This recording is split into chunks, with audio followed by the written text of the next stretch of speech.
I don't know, what is the culture of the Jets now? Because when you have Robert Saleh, who's been there as the head coach over the last, 3-4 seasons, he's establishing a culture. Now he's fired, but yet the culture, does it stay the same? Is it change? Does the identity change? What does Jeff Ulbrich now bring to this team that they weren't doing in the first couple of weeks of the season? Yeah, I think the culture doesn't change really that quickly, because I think it's what Salah established, and I don't think you can do that midstream really. So to me, it's not about the culture right now. It's really just about the football.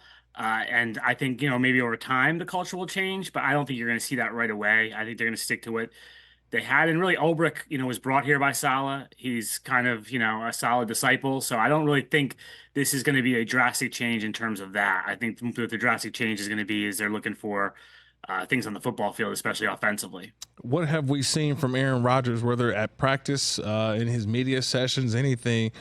He's saying the right things, Brian, but what do we expect from Aaron Rodgers now that one of his trusted confidants and Nathaniel Hackett is no longer giving him the plays in his ear? What do we expect from Aaron Rodgers and what Todd Downing may bring, or something different from what Nathaniel Hackett brought? Yeah, I don't think Rodgers can really make a stink because of how bad the offense has looked, right? Mm-hmm. So it's hard to really say, oh, no, you got to keep Nathaniel Hackett. It's been terrible the last couple of weeks and really hasn't been great all season. So I think Rodgers knows they have to try something.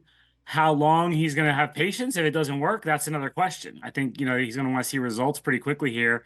They've got to get the running game going. The running game has been non-existent. Last week they ran 14 times and they had 57 dropbacks. That is not a recipe to win in the NFL with any quarterback, but especially when your quarterback's 40 years old and your offensive line hasn't really been blocking that well to protect him. So teams are blitzing them now. The Broncos and Vikings really brought the blitz heavy. I'm curious to see if the Bills do that this week. So, we'll see. I think the key to this game for the Jets and the key going forward is, can they establish the run? We expected big things from Breece Hall this season, and it hasn't really developed. Brian Costello, New York Jets beat writer for the New York Post, joining the Rich Eisen Show. Kirk Morrison here filling in for Rich. I mean, they've got backs. It's not like they can't utilize them all, whether it's Braylon Allen, you mentioned already Breece Hall.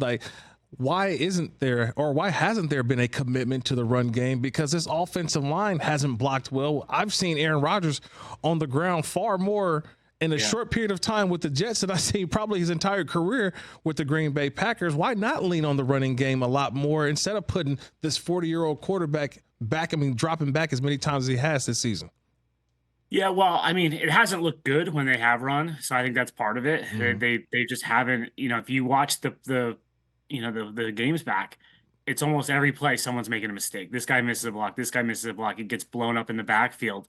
So I think that's scaring them a little bit. They clearly, last week was ridiculous. The 14-57 ratio was crazy. They did fall behind 17-0 in that game, but I always laugh when coaches are like, oh, we had to throw because we were behind. I mean, it's the second quarter. You can still run the ball and get things going. So, we didn't get a lot of answers about that game, honestly, Kirk, because of all the coaching changes. So, right. the two main decision makers from that game were both out of their jobs by Tuesday. So, we didn't get a lot of answers for that one. But I do think the running game has looked so bad, it's been hard to stay committed to it. And I know Rodgers has a lot of control at the line of scrimmage, too. I don't know how much he's checking into passes versus runs. You never they give him 3 plays and he gets to pick at the line of scrimmage. So is he checking out of the runs a lot? I'm not sure, but I think with Todd Downing, you saw what he did in Tennessee. Obviously he had Derrick Henry there, which you're nuts if you don't run with Derrick Henry. So he ran a lot with in Tennessee. I do think that's going to be what they're trying to establish now going forward with Ulbrich and Downing.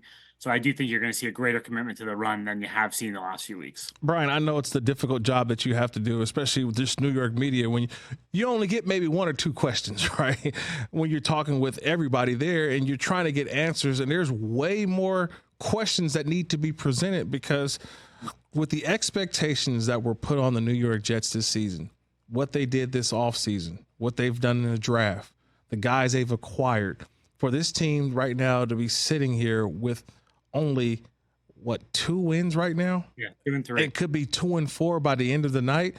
Is this a total failure? Who is really to blame for this? Because we've talked Saleh, we've talked Aaron Rodgers, we've talked obviously offensive coordinator. Yeah. What does Joe Douglas play in this? Because I feel like he's the guy that no one talks about, but maybe the architect of how this team has been built. So, Kirk, you mentioned the New York media, and I've been doing this for a while in New York, and I always have a theory called the bullseye theory, right? Okay, I'm always listening. a bullseye. There's always a bullseye on someone on the team, Right. right? There's always someone who's the target for the fans and the media. Sometimes it's the quarterback. Yep. Right. Zach Wilson took a lot of slings and arrows the last few years. Yeah. Sometimes it's the offensive coordinator. Nate Hackett is now going to be the last time the Jets had an offensive coordinator last until his third season was 2011. Wow. So it's been a while. They go through them quick. Okay. Sometimes it's the head coach, and Saleh's now gone. And then sometimes it's the GM. And the GM sort of skates a little bit, during the season because a lot of the focus is on the coach and the quarterback.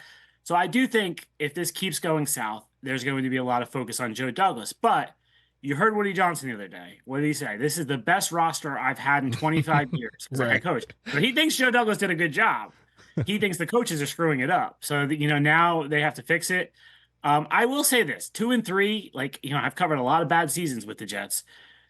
There are teams that pull out of 2-3 and still have a good season and make the playoffs and go somewhere. Like for years and years in this division, it felt like the New England Patriots always started 2-2, 3-2, somewhere in that range.